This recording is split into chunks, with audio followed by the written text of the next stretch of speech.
everybody. Welcome back to the How to Podcast series, where I bring on amazing podcasters who inspire me, and they're doing great things, and you're going to learn a lot.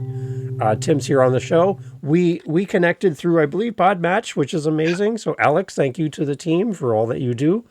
And Tim, I'm so glad to have you on the show. Tim's got 2 podcasts, and we'll talk about that. But Tim also has a lot of great tools and a lot of great things that can help you as a podcaster, as a speaker. Tim's got great stories, and both of us promise to not throw up at any point in this recording. Tim, welcome to the podcast. Glad to have you here. Dave, thanks so much for inviting me on it. And you know, it's funny that you bring up the throw up.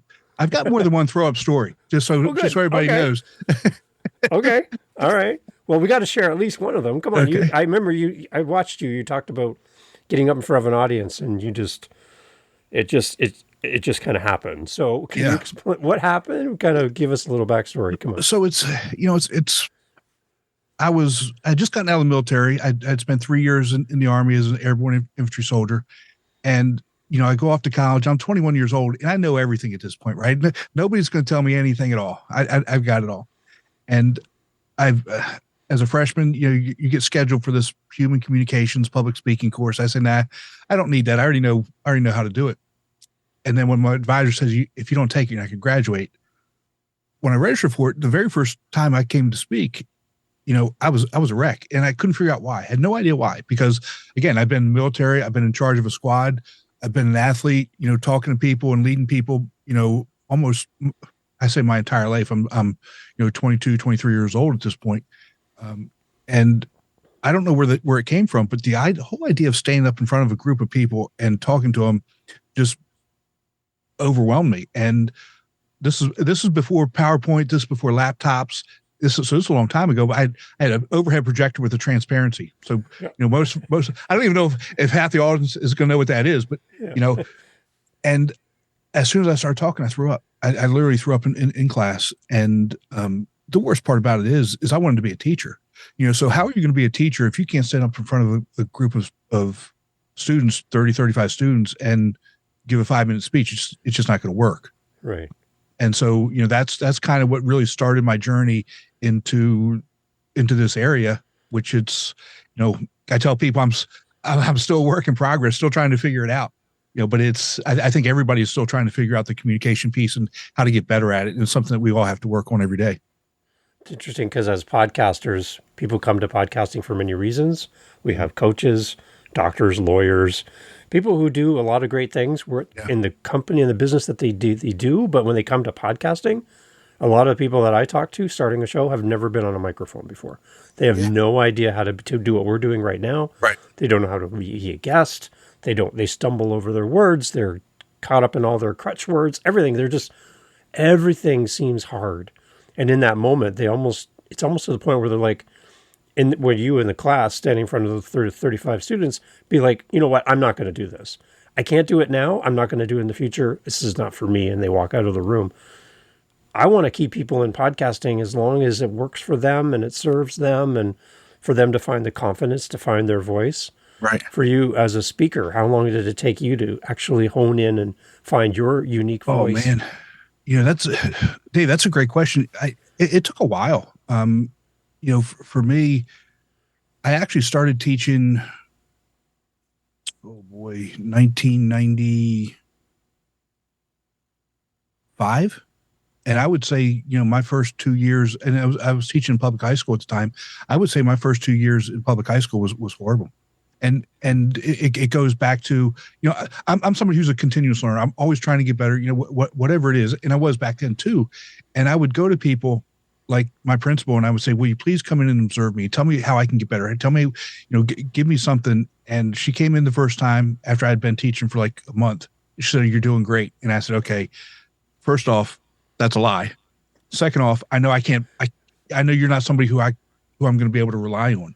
And I think it's very important. It doesn't matter to me. It doesn't matter what industry you get into, whatever it is that you do. You've got to find a good inner circle who's somebody who can mentor you, who can coach you, who's going to really kind of shoot you straight with what's going on, where you're doing well, where you need help on. And I think that's one of the things that I did early on was I got a core group of people that I found that taught me at least some basics to get me through until I could really start to find that voice. Because again, teaching's no different than anything else. You got to find your own way. You have to find how you're going to communicate who you are as an individual.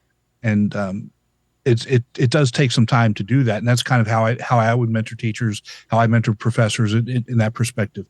Give them the knowledge of their core competency knowledge, and then help them, with some basic public speaking communication tips, and then figure out how they're going to, who they are as a speaker, as a presenter, and then work on bringing those positive traits out so that they can get better at that. Like for you, Tim, you know how to do tough things. You've gone through training, right? And the training helps you to understand how to jump out of a plane. Yes. I had somebody on my show, my author podcast. He's a paratrooper, and he talked about jumping out at night. Yes. And I'm like, oh, wait a minute. You can't even see where you're going. You have no point of reference. And he's like, well, it's safer that way. You don't get shot. And I'm like, whoa, wow. Okay, that's interesting. You get your kind of your nice target kind of floating down to the earth there to pick off, right? So exactly, right. Yeah, and I'm scared to death of heights, but Dave, at the time, I would rather jump out of planes and get up in front of people and speak. Really? Yeah. So I was at a conference a couple weeks ago, and high rise hotel, the glass elevator, and I don't look out the elevator. I turn around and look at the door. Because I can't do it. But the thought, 20 years ago about getting up in front of a group of people terrified me. Wow. Terrified. It's amazing. But got to do it scared.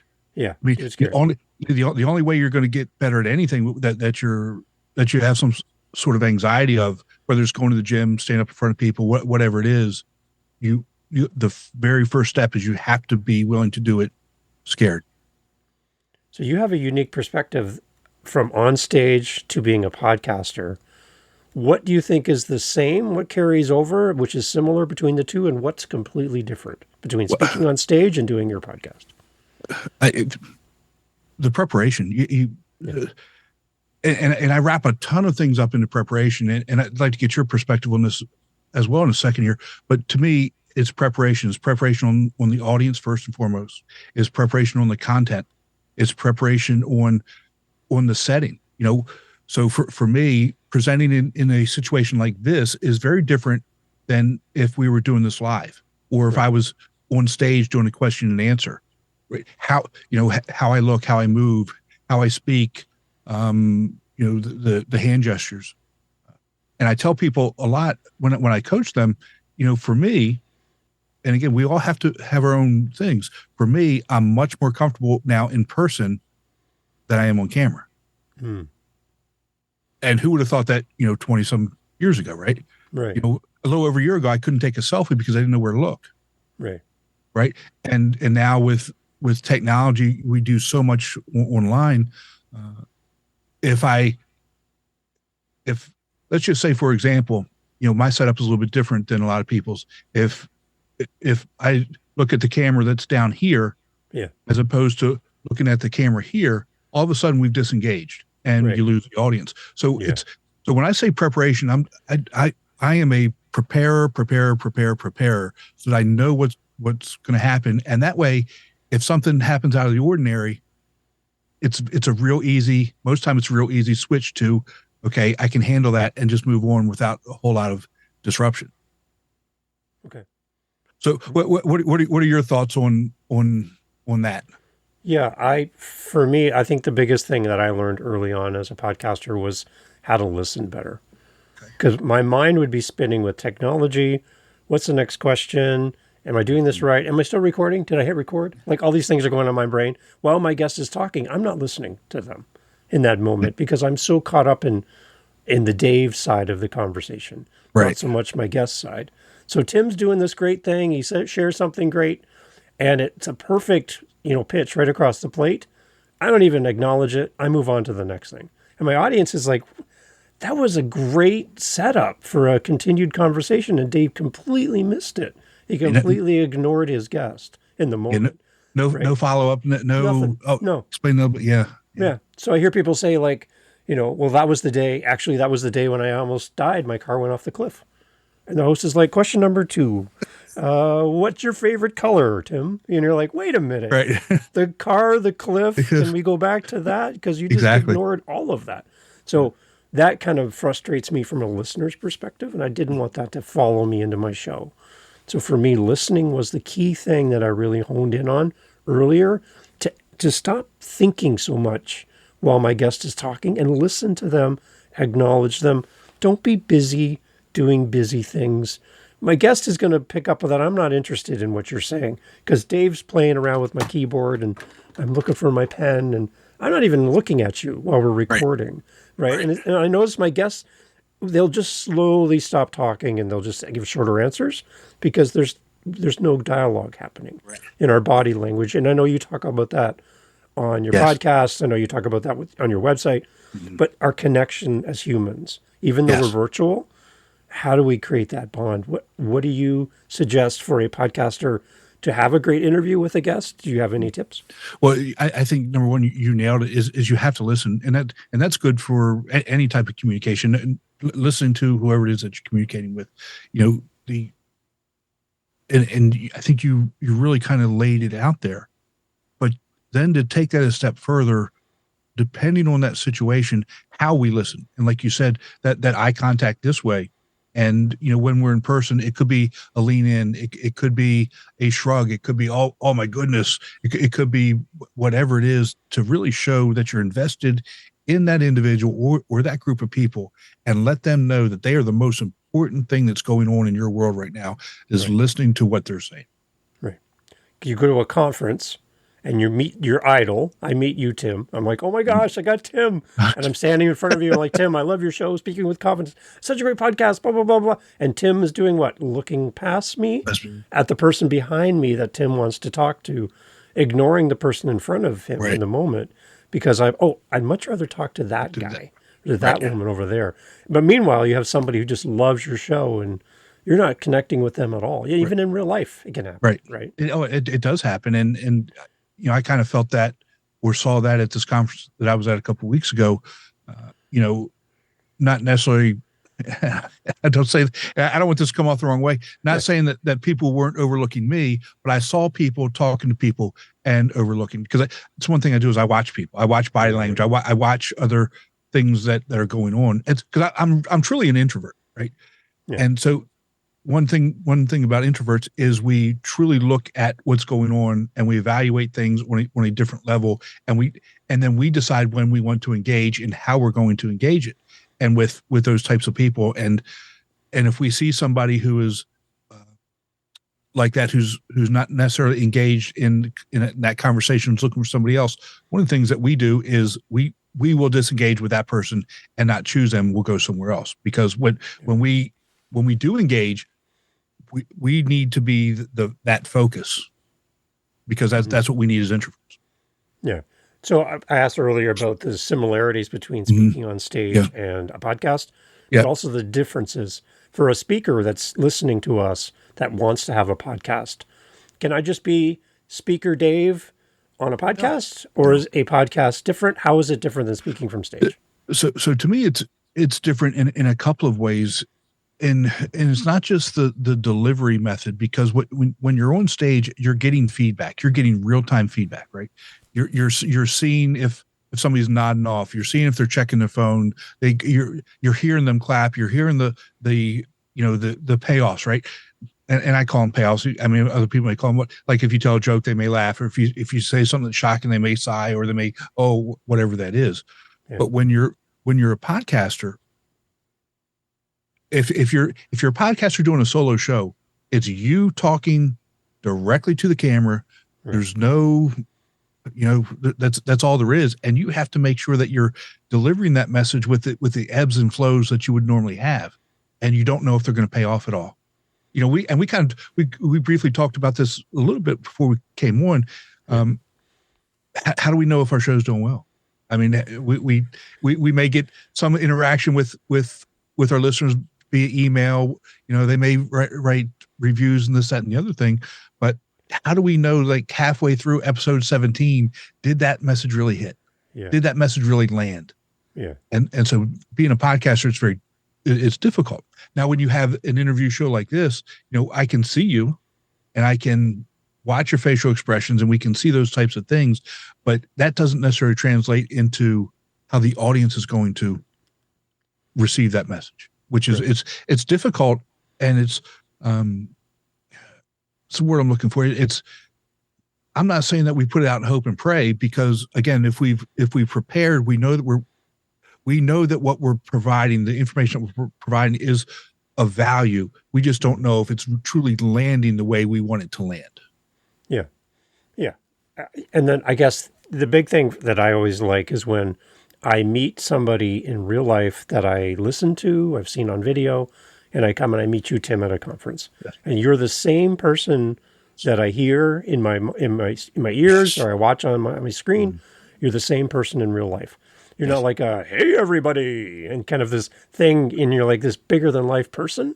Right. And when I meet you, you're quiet, you're reserved, you don't speak to anybody, and you hide in the corner.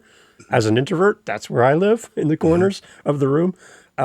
But I know that when I go to an event as an introvert, I have to turn up the Dave dial just a little bit. Just a little bit. A little bit nicer, a little bit more open to people, because my natural habitat is not that at all. I'm happy to leave 5 seconds after I got there. But being in podcasting, it's helped me to kind of turn that up and play with that dial of who I am. Mm-hmm. But I don't want to go too far where I'm a fake representation of who I really am, right? So because people will notice that. Yeah. Right. I mean, it's people will notice. And again, referencing the conference I was at last week or week ago, whenever it was. So it was a Friday, Saturday, Sunday, Monday, Tuesday. So it was 5 days. Wow. So think about that. 5 days for an introvert being out there. I was done. I was done. I mean, I was literally done. So you get there and you start interacting with people at 8 a.m. It goes to 5 or 6 o'clock at night, and I'm exhausted. I mean, I'm just exhausted because, again, we're not being fake, but we do have to turn it up a little bit. We do have to pay attention more. We do have to be just a little bit different, and it's very telling. And you said this, when you go to places, conferences, or networking events, or these different things. Connecting with the people that are being authentic, just like they are on the show. Right. And you mentioned Podmatch and Alex. Alex is, I don't know if you ever met Alex. I've had him on my show. He's super, I love this guy. Dave, I'm not saying this to butter him, but I mean, that's who he is. Yeah. I mean, I've seen him. I don't know. I mean, I wouldn't say that we're friends. We've interacted, we've talked and those types of things. And that is so important. And it's those people like that truly make, to me, this industry what it is. And when you find people like that, that's what it's all about. Those are real, genuine, salt of the earth people who care about their audience, care about providing value, and really just want people to be better and giving them the tools that they need to be better. One of the things I saw on your website in one of your podcast episodes, you talked about improv, and I'm like, oh, I love this, because I haven't had an opportunity to talk to anybody about this on the show. I think that podcasting has roots in improv. I love improv comedy. Whose Line Is It Anyway? Is a TV show where they do all that stuff. You're thinking on your feet. You're reacting in real time. There's actually the opposite of our conversation. There's no prep. Yes. For this, because you're reacting to whatever the situation is, right? Mm-hmm.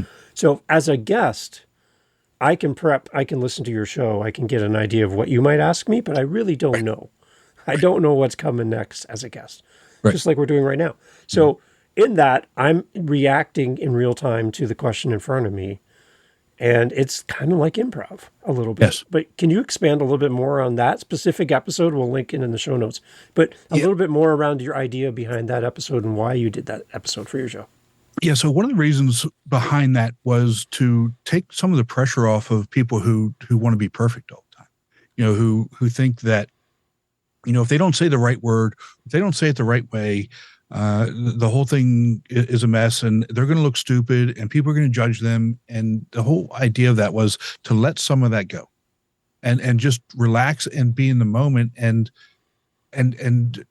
have some tools to say, okay, I don't know exactly what I'm going to say, or I don't know exactly how I'm going to react, but fall back on some things that are just easy to implement and to be able to still share good quality information without having to be Mr. Perfect or Miss Perfect or right on point or all buttoned up, which again, I think is a big problem.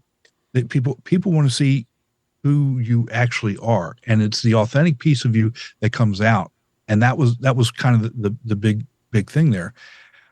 And so when you look at the whole idea of yes and, that's something that is so simple and can not only be used like in this type of scenario, but in real life as an introvert. I use that a lot, right? If you're talking to somebody and you don't really have a good direction, or the direction isn't going where you want to go, doing that not only gives you some more time to think and react, but it also provides a deeper connection to whoever it is that you're actually talking to. Yeah. One of the things I've been working on and developing over a period of time is callbacks within the episode. So we mentioned something at the beginning, and then it just kind of naturally finds itself near the end of the conversation. Right. We bring it up again. We tie it all back together. And it's like this loop that's been closed in the conversation. You're like, wow. Like my guest will say something. For some reason, it sticks in my head. We continue going. And it just sort of naturally comes back. And I'm like, so one example I had is I had an author on. He wrote 3 books, all separately. He said there was no common thread across all 3 books. Well, I'm like, well, the only common thread is you as the author. That's a common thread. That's a common thread, but right. I said, but as I listened to you talk about these 3 books, I said, it seems like there is a common thread. And he's like, I don't have one. I'm like, well, it seems like all 3 of your books are your battle with self-identity. And this guy's a professor, right? And he's looked at me and he went, I have never thought of that. Ever. How about that? I've never, ever considered that it's self-identity. He's right. He says, and he starts reviewing it. Yeah, book 1 is this, book 2 is this, book 3 is this. Mm-hmm. He's like, yeah, it's self-identity. It's my battle with self-identity. And he just, when we were done, he's like, did somebody feed you that question? Like, did my people send you that? Like, how did you know to ask me that? I said, I'm just listening to you. And as you're explaining it, my mind was going, this really adds up. It's like, so I'm listening and engaged and processing it in real time. But that kind of response from a guest when they're like, how did you know to ask me that? Or I've never been asked that before. Or, you went somewhere I've never gone before. I love that kind of genuine connection with somebody. Right. Honoring them as my guest on my show and doing, like you said, preparing, doing my homework and showing up to give them the best discussion possible. I want my guest to shine on my show. That to me, and that's generally what I say, so we did a pre-call just so everybody knows. I don't, as a host, I never interview somebody without a pre-call. I just don't do it. I've been a guest without it, and we get through it. But as a host, I don't do it. And one of there's a couple reasons why I do it. Number one is first and foremost to make sure that there's a rapport, right? Yeah. That we can have a back and forth, that there's some chemistry there. And number two is so that we can actually kind of discuss some of the issues or topics that we're going to talk about. Yeah. And then we go and do the research. And Dave, correct me if I'm wrong here, and let's use that example that you just had with the professor. Yeah. You did your research, you listened, and something triggered your brain, and then you asked that question, and then you let him think it through. Yeah. Yeah. Right? There was a big gap there, by the way. There was a big gap, right? He was like, wait. Yeah. That's an art. That is an art. That is something that you've been a podcast host for a long time. You do a ton of shows, and I don't know how you do it. And hopefully we get a chance to talk about it. I don't know how you do it, but being a good host and being a good interview it's an art and a craft. But I think what you did is an art, because to be in that moment, to be able to get that out of somebody who they never thought about it before, and have it happen on your show like that's masterful. Yeah. And the response was just, again, people, I usually do audio mostly for my shows for the most part, but in an audio format, you could hear the silence and you could hear him stumble a little bit going, what? Like, it was just this really weird moment. And I almost was like, should I have asked that question? But yeah, in my mind, I'm like, well, I know my audience would be asking the question. And I wanted, the reason I asked him if there was a common thread is I just wanted the readers listening to the show to know that there's more than one book that might be of interest for them. Right. So he could sell 3 books instead of 1. That was kind of my goal. I want him to sell more books. That's my intention with the question, right? So you you just brought something else up that I think is so important. How do you deal with silence? Because as individuals, we can't stand silence. Silence is worse than screaming, right? How do you handle silence? I had one author on my show, and she wrote a book about her brain injury, and she had a traumatic brain injury. And I listened to her on other shows, and I know she had mentioned it, and in her book she talked about it. But for her, when she is asked a question, she has to process it. She doesn't respond immediately. It takes a second, and then she'll answer. And when I would ask her a question, knowing that, I anticipated the pause, where normally I would kind of like tighten it up and make it sound better and clean it up a little bit in the edit. But about 3/4 of the way through, she apologized to the listener for the sake that she had to pause because she has to process the question in real time, and that's why there's a gap. So if I went through my edit process and chopped out all the silences and got to that point where she apologized for all of the edits and all the silence I removed from my episode, it wouldn't have been her genuine voice. And if you struggle with a traumatic brain injury, to hear me clean it up for that guest is almost negating your processing of how you do it. I wanted people to hear that episode like her who have a traumatic brain injury and go, well, if she can get on a podcast and get in front of people and tell her story with all the gaps, I can do it. Right. So, it's okay. Right. It's okay. So I wanted that to be a real moment. Everything in me wanted to clean it up, Tim, because I do my own editing. I wanted to make it nice and clean and tight. That's how I would normally do the show. But that was a special example of leave the silence in because it was true to my guest. I didn't want to make them untrue. If you met them in real time, in real person, like real event, they would have the gaps. So why take that away and make them unreal in that moment, right? So in that moment, I left the gaps in. Yeah, that's, to me, that's really powerful to understand, like you said, to honor that guest, and then to also make it okay that, silence sometimes is a good thing, right? Yeah. It allows, not only does it allow people to think, but it also allows the audience to catch up and say, and let them think and let them process and let them, have that, wow, I wonder what's coming next. Right. Go back to improv for a second, right? Because we right, and they do this in improv. That somebody showed me a video last week. I work with a coach. Okay, just so everybody, I work with a coach. And he was showing me a video of Jim Carrey. And it was Jim Carrey at I think at the Golden Globes or something. He had won an award or something, or he was presenting an award or something. And he was speaking and he would say stuff and he would pause and he'd give you the Jim Carrey look and shake his head and he'd pause. And what my coach was pointing out to me was the power of that pause. And it's appropriate not only in serious discussions, but how important it is in comedy. Because my style is I like to have fun, I like to joke. I'm not a comedian, I don't try and be a comedian, but the stories I tell a lot are about me and funny things that have happened in my life or embarrassing things, and it's okay to laugh. And he was really trying to point out to me the power of that pause even in comedy and improv. Yeah, those are those beats. That's the timing, right?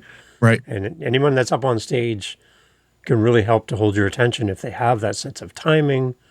Right. Again, we talk about the beats. I'm a musician, and I always believe that the beauty of music is the gaps between the notes. Okay. That's where you find the beauty of music.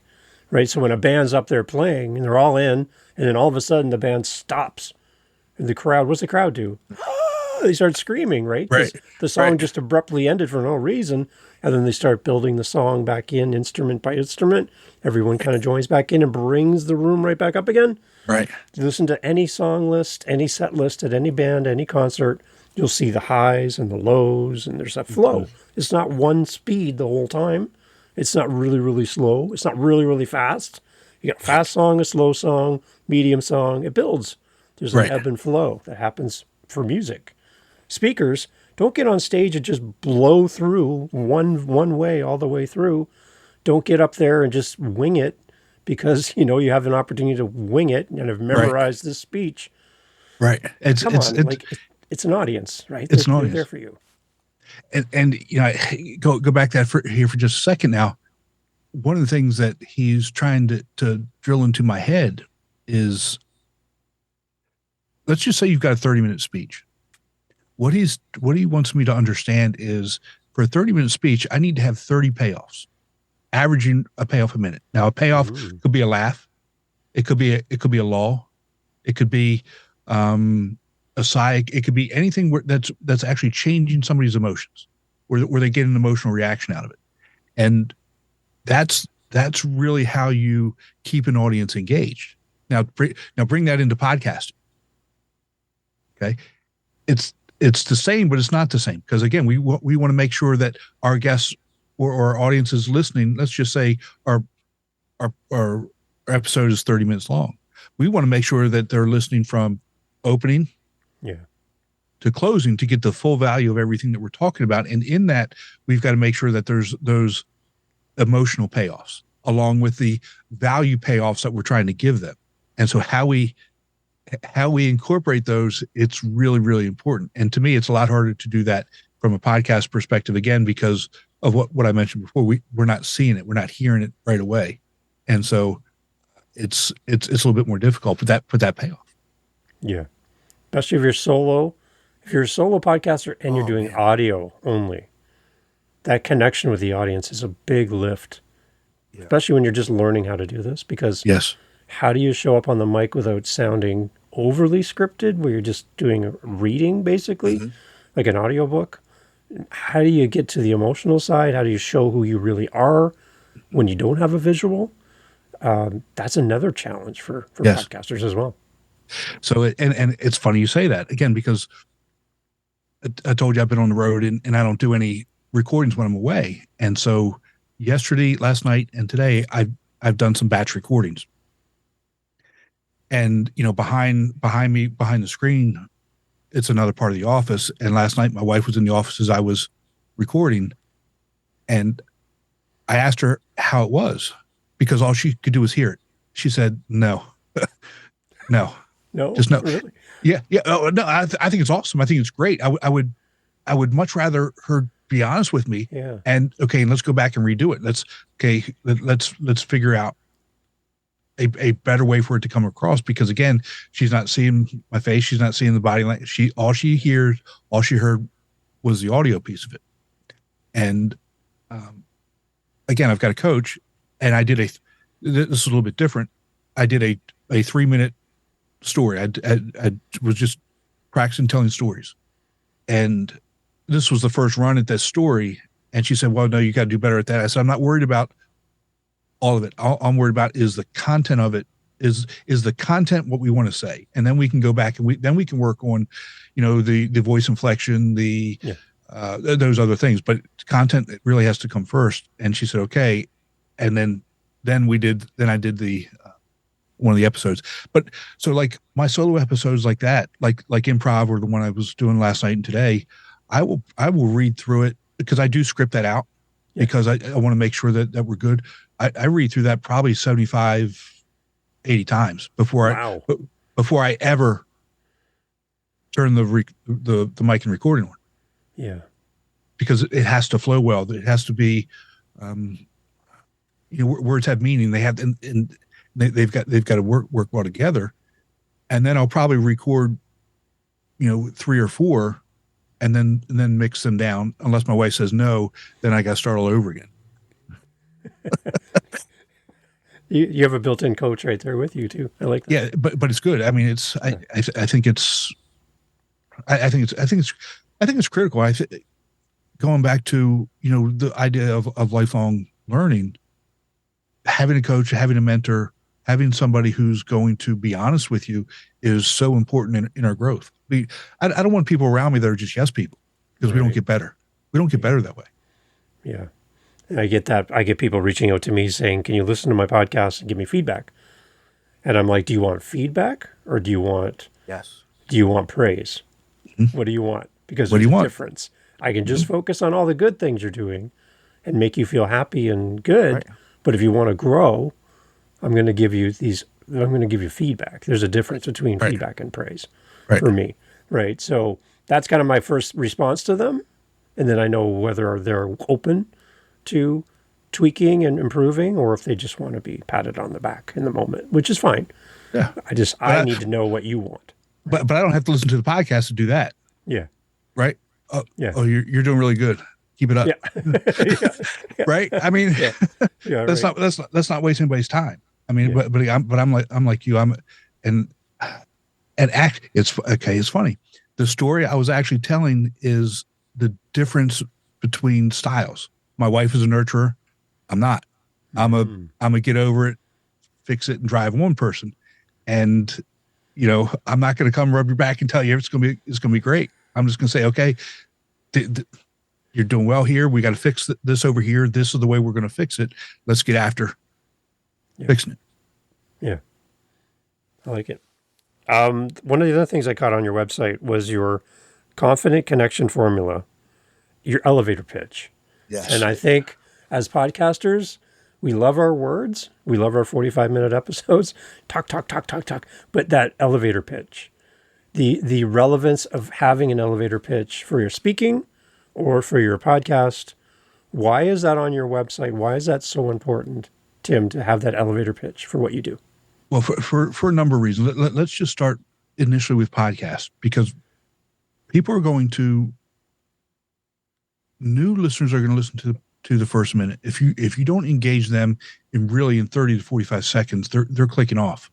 And I was reading an article earlier today, and I can't remember specifically what it was about, the full thing of it, but that's what they said. New listeners are about 45 seconds. And if they're not, they're gone.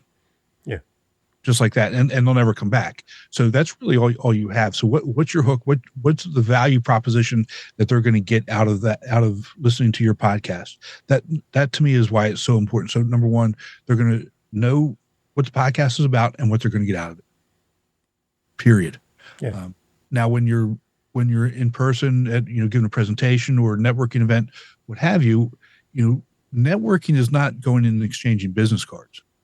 Networking is not going and collecting a bunch of names. Networking is going and finding who you can provide value to that is willing to build a connection with you and provide value back to you. It has to be a two-way street. You have to be able to provide value to other people. And I would say most people, when they go to networking events, they're thinking about themselves. And if you can figure out how you can provide value to other people really quickly, that's going to change the tide. And then they're going to say, wow, this person's on top of it. This person can really help us here. How can I help this person back? What do we need to do to bring this person into our circle so that we can work together and do business together, do a project together, whatever it is. But the very first thing that you have to do as an individual, you have to show that you're going to be able to provide value. So who you are, what you do, and what value you can provide in 30 to 45 seconds. That's so important. And one of the things I teach is, number one, how to come up with that. Because a lot of people think it's, you just have to be, I'm Tim, I went to this college, I've been a college professor for this long, this is what I do. That's nothing. They've already tuned you out. Yeah.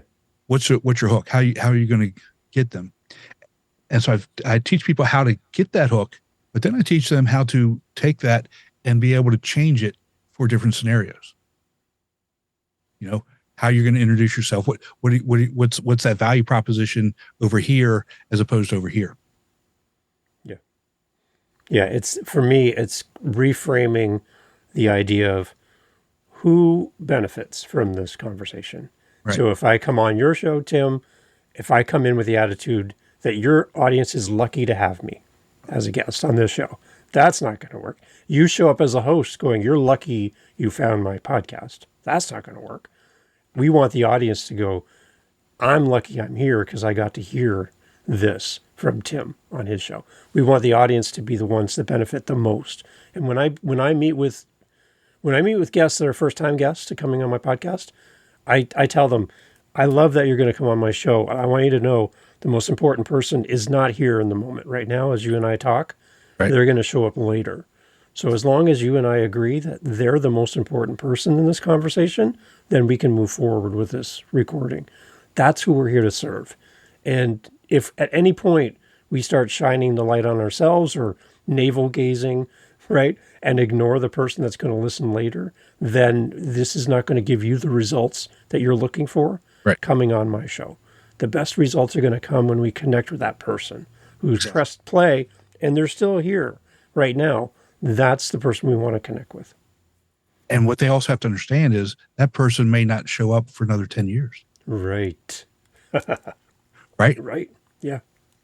So as podcasters, I don't know about you, but I a lot of times I gauge the success of an episode in the first week. What we do the first week, and then 30 days, 60 days, 90 days. Mm-hmm. But if a show doesn't land in 30 days, that concerns me. It's a long game. You have to play the long game. It's not short results and get out of there. You have to think about this from a much bigger perspective. Yeah, I had an author on my show for the Living the Next Chapter. She was on 2 years ago.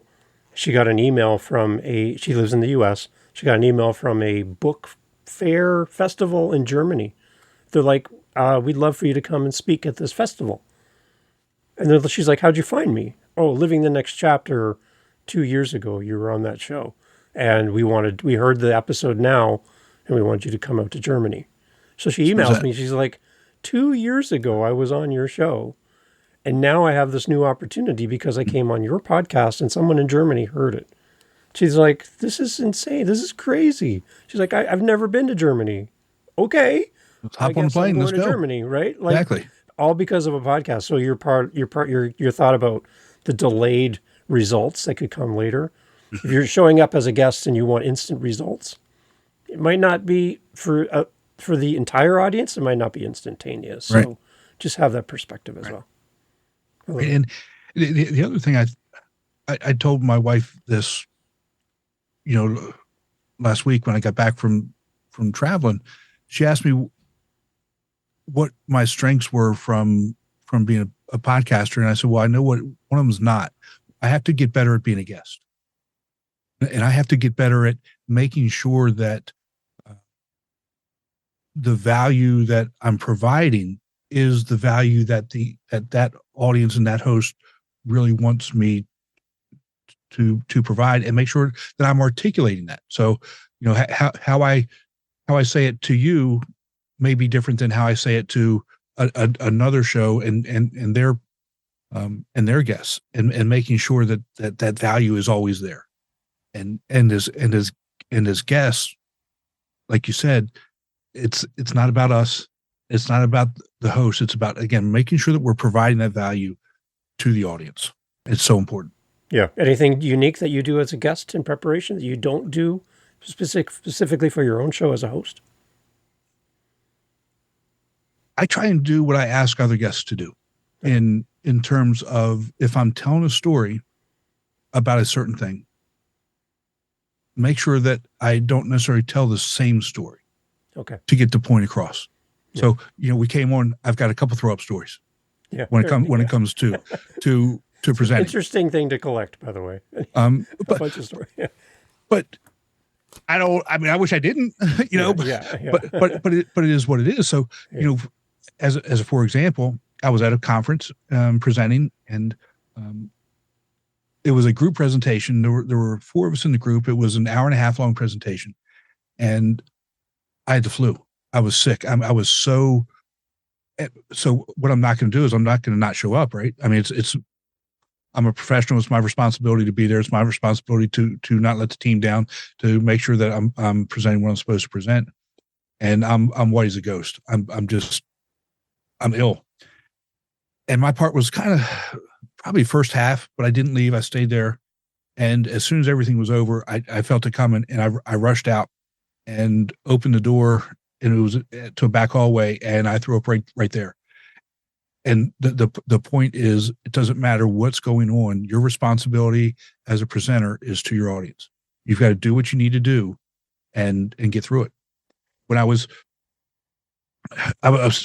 teaching in Thailand, don't drink the water. What did Tim do? Tim drank the water. and I taught for 3 days, just ill, just sick. But again, it comes back to, as a professional, you're there for the audience. Give the audience what they deserve. Right. So that's the point. So that's one thing that I try and do as a guest, is to make sure, like I ask other guests, if you're going to tell a story about a certain point, make sure that you have a story that you haven't told somewhere else, because again, that brings that value back to your show. You see people who guest frequently, and they do the same story, the same spiel, the same A, B, C, D, the same call to action. And it's like the exact carbon copy of the last 15 episodes they were on other shows. Right. And you're like, I don't know if I want to watch them again do the same. I almost have it memorized at this point. I can do the show for them. Because, be unique, bring something creative each time. I think that's really good. That's good advice. Tim, as far as your website, your podcast, and kind of more for a listener to connect with you. I know I downloaded your book, your ebook for your website. Really great. I'm really enjoying that. But let's send people to you and to your podcast as well. I really like to get people to come and be a part of your world as well. I really do appreciate that. And the website is timnewmanspeaks.com. There you can find everything there. The podcast is there. You can register for the formula for public speaking there. The confidence connection formula, that will be that's we're there. We're ready. We're ready. So you can reach me with that too. And a good starting point for your podcast for a first-time listener, is there an episode to start at? Where would you like to send somebody? Oh boy, I think the improv episode that you mentioned is one of the best. And I don't want to pick out guests, because you know how guests are. They said, "Well, he's at my episode was it better?" I said, "But I love all my guests. I really do. They all bring something different." But if you're an introvert, the episode with Stacey Chazen is phenomenal. If you're a sports fan, the one with Cam Awesome is phenomenal. If you're into broadcasting, the one with Goldberg, I forgot his first name.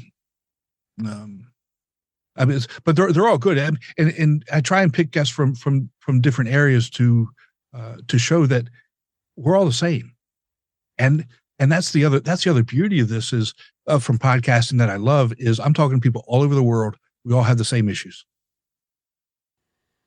So how do you wrap up your show when you do a solo episode? When you have a guest, do you have a call to action, a thing that you do at the end of all your shows? So the end of every show, I say, go to speakingwithconfidencepodcast.com. You can download the free ebook, Top 21 Challenges for Public Speakers. You can also register for the Formula for Public Speaking course. Always remember, your voice has the power to change the world. We'll talk to you next time. Take care. And that's how we end our show. Thank you so much, Tim. Glad to have you on the podcast. Dave, thank you, buddy. Excellent. All information, everyone, as always, in the show notes. Go and give Tim a whole bunch of love wherever you listen. If you listen on Spotify, give him those stars and leave comments in the episodes. I know we'd love to hear from you. If you're on Apple or any other listening app, there's probably a way for you to leave some kind of feedback. And I know Tim would love to hear from you as a listener and somebody in his community. Make sure you reach out. Let Tim know. Tim, thank you so much for doing this. Thanks, Dave. Take care, bud. Hey, thanks for listening to the podcast all the way through to the end. I love having these great guest co-hosts on the show to share their podcast with you. You have some homework to do. And what I'm asking of you is to go check out our featured guest co-host, today, go over and listen to their podcasts. The links are always in the show notes. And I'd love for you to go and give them your love and support. And I think if we can all do that for each other, podcasting will be a lot more fun for all of us. So it's time to do what you've asked others to do for you. It's time to do for this guest co-host. Links in the show notes. Go over and check out their show and leave them a review, do the follow, go listen to their episodes in full, the entirety of an episode, which again shows to the apps that it's a good podcast because you're going there and you're staying to the end. It's probably one of the best ways you can help a podcaster grow their audience and be shown to more people is by simply going and listening wherever you listen to the very end, like you're doing right now here. This is the perfect way to signal to wherever you're listening on, this is a podcast worth promoting. And all of the apps want you to stay on as long as possible. So go over and listen to our guest co-host episode and leave them some feedback. If they have a buy me a coffee, send them a coffee. If they have a speak pipe, send them a voice message. If they have an email, send them an email. If they're on Instagram, send them a direct message. Do something to support our guest co-hosts. They've given up their time to be here with you, to be here with me, and we can give that back to them with time and attention, our love, our support. Thank you for doing all that for me as well. Here on the How to Podcast series, we'll talk to you soon for our next episode.